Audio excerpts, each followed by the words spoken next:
சில திரைப்படங்கள் வெளியாகும் போது ரசிகர்களால் பெரிய அளவில் கொண்டாடப்படும். எல்லா தரப்பு ரசிகர்களையும் திருப்திப்படுத்தி வசூல் ரீதியாகவும் ஜொலிக்கும். அப்படிப்பட்ட பல திரைப்படங்கள் கால ஓட்டத்தில் காணாமல் போய்விடக்கூடிய சாத்தியம் உள்ளது. ஆனால் சில படைப்புகள் வெளியான சமயத்தில் ரசிகர்களால் புறந்தள்ளப்படுவதுண்டு. அவற்றுக்கு உரிய அங்கீகாரம் கிடைக்காமல் போய்விடுவதுண்டு. வசூல் ரீதியாகவும் அந்த படைப்பு லாபகரமாக இருந்திருக்காது. ஆனால் நாட்கள் நகர நகர ரசிகர்களின் ரசிப்புத்தன்மை மாற மாற ஒரு சில படைப்புகளுக்கு மக்கள் மத்தியில் காலம் தாண்டிய அங்கீகாரம் கிடைத்திருக்கின்றன.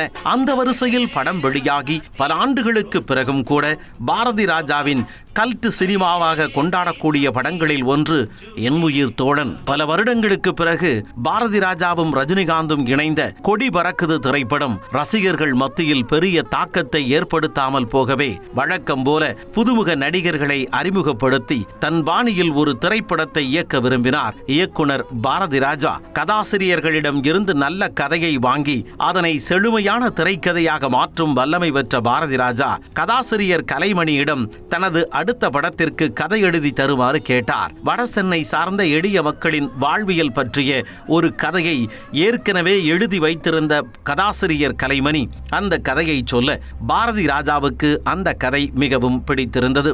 எப்படி புதிய வார்ப்புகள் என்ற புரட்சிகரமான கதையில் தன்னுடைய உதவி இயக்குனர்கள் பாக்கியராஜை நாயகனாக்கினாரோ அதுபோலவே என் உயிர் தோழன் படத்தில் சந்திரசேகர் எனும் தன்னுடைய இன்னொரு உதவி இயக்குனரை நாயகனாக்க நினைத்தார் பாரதி ராஜா. கதை முழுக்க முழுக்க சென்னையின் எளிய மக்களின் வாழ்வியலை பேசுகின்ற கதை என்பதால் வசனம் எழுதும் பொறுப்பை தன்னுடைய அன்றைய உதவியாளர் பாபுவிடம் ஒப்படைத்தார். படம் முழுவதற்கும் வசனம் எழுதிய பாபு அந்த வசனங்களை சந்திரசேகர் பேசுகின்ற வகையில் பயிற்சி கொடுக்க முயன்றார். ஆனால் கவிதைகள் பேசுகின்ற சந்திரசேகரால் மெட்ராஸ் பாஷையை அவ்வளவு எளிதில் பேச முடியவில்லை.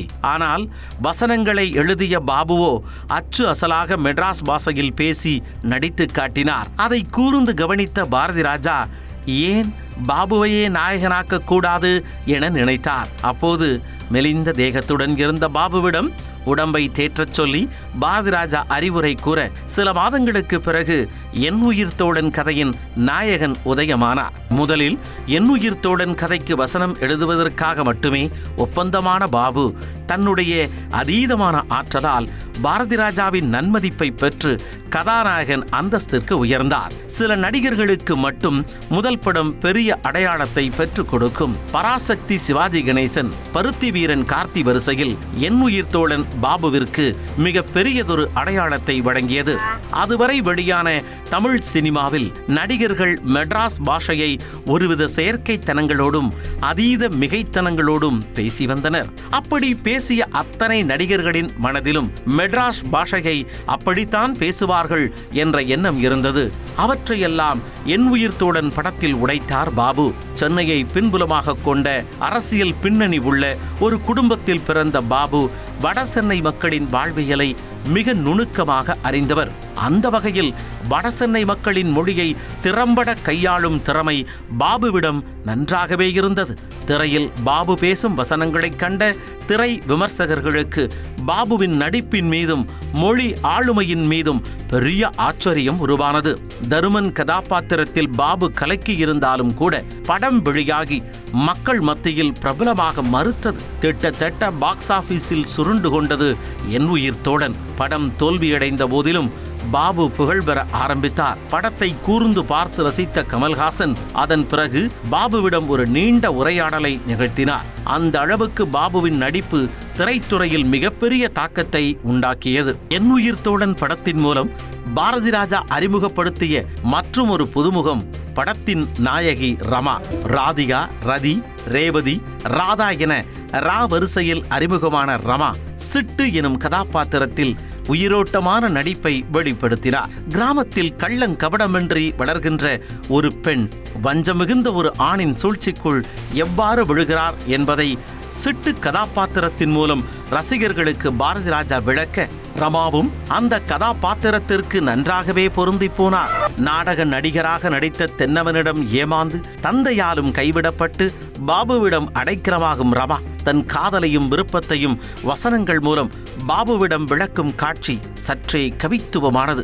நீண்ட வசனங்கள் ஏதுமின்றி கண்களின் வழியே தன்னுடைய உணர்வுகளை வெளிப்படுத்திய ரமா மீண்டும் தென்னவனை சந்திக்கின்ற காட்சிகளில் முற்றிலும் நேர்மாறான முதிர்ச்சியான நடிப்பை வெளிப்படுத்தினார். முதல் முறையாக தன்னுடைய கணவன் சினிமாவுக்கு அழைத்துச் செல்லும் போது மகிழ்ச்சியோடு போக முயலும் ரமா கட்சி கூட்டத்தில் தன்னை தொலைத்துவிடும் கணவனிடம் ஒரு வார்த்தை கூட அதிர்ந்து பேச முயல மாட்டார். தன் கண்கள் முன்னால் கணவன் செய்கின்ற அத்தனை அபத்தங்களையும் வேடிக்கை பார்க்கின்ற ரமா பாபுவை ஒவ்வொரு முறையும் மன்னித்துக் கொண்டே வருவார். ஆனாலும் அவளின் வாழ்வில் இருக்கின்ற அத்தனை ஆண்களுமே அவளை இறுதியாக கைவிட்டு விடுவார்கள். தந்தை, முதல் காதலன், கணவன் என 3 ஆண்களாலும் கைவிடப்படுகின்ற சிட்டு கதாபாத்திரம் உருவாக்கப்பட்ட விதம் அத்தனை நுட்பமானது. மானம், மரியாதை போன்ற விஷயங்களால் தந்தையால் கைவிடப்படுகின்றாள் சிட்டு. பணத்தாசை விடித்து குறுக்கு வழியில் முன்னேற துடிக்கின்ற ஒரு கொடியவனால் காதல் என்கின்ற பெயரில் ஏமாற்றப்பட்டு கைவிடப்படுவாள்.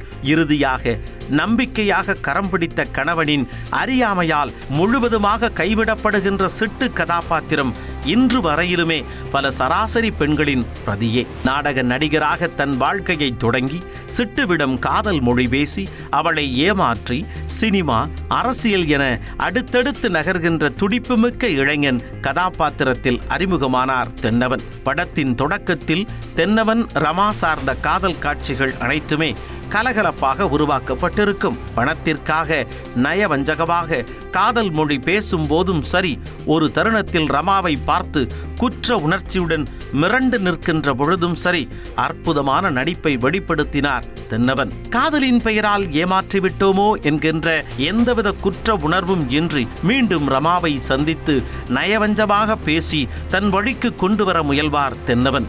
அதீத மிகைத்தனங்கள் ஏதுமின்றி மென்மையான வசனங்கள் மூலம் தென்னவனிடமிருந்து வில்லத்தனமான நடிப்பை வாங்கினார் பாரதி ராஜா. படம் முழுமைக்கும் தென்னவனுக்கு பின்னணி குரல் கொடுத்தார் பாரதி ராஜா. அதுபோலவே தென்னவன் கதாபாத்திரத்திற்கு பாரதி ராஜா சூட்டிய பொன்வண்ணன் எனும் பெயரையே அந்த படத்தில் உதவி இயக்குனராக வேலை செய்த சண்முகம் என்பவர் தனக்கும் சூட்டிக் கொண்டார். அந்த சண்முகம்தான் பின் நாட்களில் பாரதி ராஜாவால் வளர்த்தெடுக்கப்பட்ட நடிகர், இயக்குனர் பொன்வண்ணன். நடிகராகும் ஆசையோடு சில வருடங்கள் போராடி கொண்டிருந்த பாக்கியராஜின் உதவியாளர் லிவிங்ஸ்டனுக்கு வில்லனாக மக்கள் மத்தியில் பெரிய அடையாளத்தை வழங்கிய திரைப்படம் என் உயிர் தோழன். டில்லி பாபு என்கின்ற கதாபாத்திரத்தில் அவர் பேசிய கலகலப்பான வசனங்கள் அனைத்தும் ரசிகர்களால் பெரிய வரவேற்பை பெற்றன. வில்லன் என்றால் முகத்தை கடுமையாக வைத்துக்கொண்டு வசனங்கள் பேசிய அன்றைய வழக்கமான வில்லன் நடிகர்கள் மத்தியில் லிவிங்ஸ்டனின் நகைச்சுவை கலந்த வில்லத்தனம் சற்று வித்தியாசமாகவே பார்க்கப்பட்டது. என் உயிர் தோழன் படத்திற்கு பிறகு நிறைய படங்களில் நகைச்சுவை கலந்த நக்கலான வில்லன் கதாபாத்திரத்திற்கு லிவிங்ஸ்டனையே தேர்ந்தெடுத்தனர் அன்றைய இயக்குனர்கள். படத்தில் பொதுக்கட்சியின் தலைவர் பொன்னம்பலமாக நடித்தவர் நிழல்கள் பட நாயகி ரோகிணியின் தந்தை. வெகு நாட்களுக்கு பிறகு அவரை நினைவில் வைத்து நடிகராக அறிமுகப்படுத்தினார் பாரதி ராஜா. பொதுவாக அரசியல் சூழ்நிலைகளில் துரோகம் என்பது சுற்றி இருக்கும் எளிய மனிதர்களால் தான் நிகழும் என்பதை உணர்த்தியது சார்லி ஏற்று நடித்த பாங்கி கதாபாத்திரம். பாபுவின் உற்ற நண்பனாக கூடவே திரியும் சார்லியால் தான் அவர் இறக்க நேரிடும். பாபுவை கொல்வதற்கு முன்பு குற்ற உணர்வில் என்ன செய்வதென்று தெரியாமல் அல்லாடுகின்ற கதாபாத்திரத்தில் அற்புதமானதொரு நடிப்பை வெளிப்படுத்தினார் சார்லி. இதுபோலவே சில காட்சிகளில் மட்டுமே வந்தாலும் கூட மெட்ராஸ் பாஷையை கச்சிதமாக பேசி உணர்வு பூர்வமான நடிப்பை வெளிப்படுத்தினார் வடிவுக்கரசி.